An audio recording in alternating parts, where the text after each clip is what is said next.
So when you do a jury trial, which I've done tons of jury trials as a Crown, to do your opening address or closing address, or anytime you look at the jury, they're all just looking at me and smiling at you. Yes, how can we help you?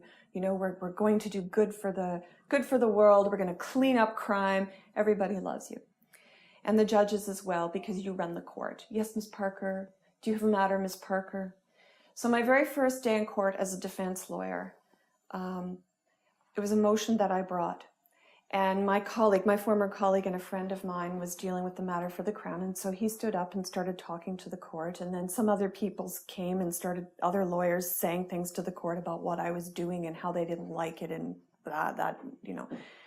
And so then I stood up, and it was a judge I didn't know.